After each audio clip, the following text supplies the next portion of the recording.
My name is Marcia Williams and I serve on the Board of Trustees of Heifer Foundation. I was first introduced to Heifer through friends who gave gifts of heifer animals to me, one from a friend in Iowa and another friend here locally. So that was first introduction. And then had become more involved as I started reading Peter Singer. He comes from a utilitarianism background, which is where you want to make things good for as many as you can.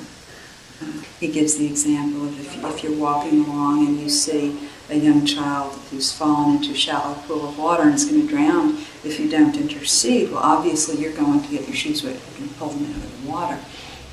But the case is that that situation is no different if the child's on the other side of the world and you can't see them. And that's a very high standard to live to. And his challenges through that reading challenged what I was doing with my charitable contributions.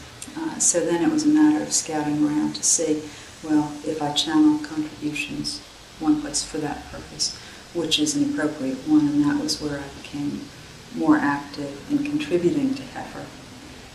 Then became involved in the board after attending a seminar that was done on Heifer and Heifer Foundation, and was called then by the nominating committee and started serving on the board about 3 years ago. I have been on 2 study tours to Nepal and to Kenya, and was interested in seeing those because not only as a donor but also as a trustee of the foundation, that was a way to see what Heifer was really doing on the ground. In other words, was it just a story or was it real? And I think that what came out of both of those study tours is that it is very real and it is very effective, and what Heifer is doing makes a huge difference in people's lives, especially at least in the areas I visited where there was a great need for effective interventions. What really struck me most after going on the first one was how great the educational aspect of what Heifer's doing is. Not just the education about how to take care of your dairy goats or your sheep or whatever animals you're getting, but the education on group dynamics, group management. That was very much an eye-opener, and it's resonated much more seeing it firsthand. The second one was the focus on empowerment for women. Nepal, I think we met with one of the first women's groups there in the Kathmandu area that had started, and they've had, I think, 8 pass-on groups. Well, you've got not only those, but you have people in their communities and villages who have benefited from their activism from the women's groups, or benefited from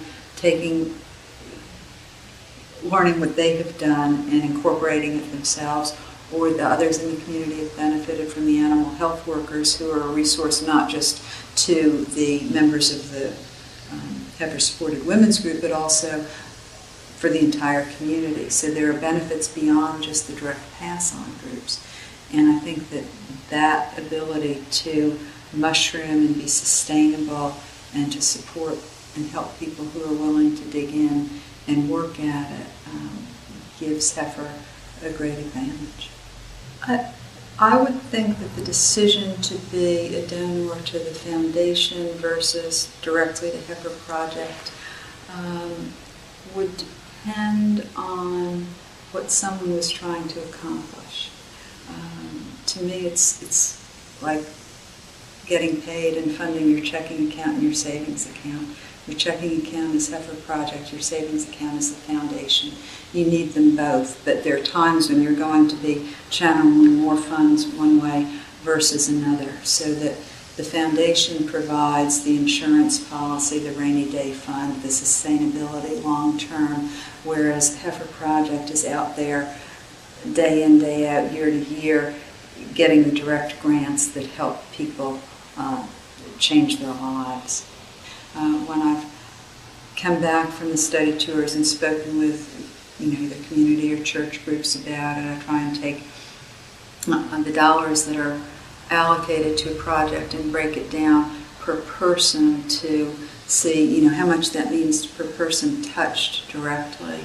And it comes down to very modest sums. Maybe it's $100, maybe it's $140 per person, and it turns their lives around, or it changes them. Like the Maasai livestock project, where this gives a resource for the pastoralists to sell their animals to a market, gets them away from the middlemen. It's cooperative, so that if another drought comes, there's a place for the animals to go, where there is water that's stored that can be used. There is food that's available for the animals, so that they are not going to, again, experience having 75% or more of their livestock die during a drought. And your cost per person, I know, is something like $140. Gosh, look at what you've accomplished for that. And I think that kind of impact is a tremendous strength of Heifer's.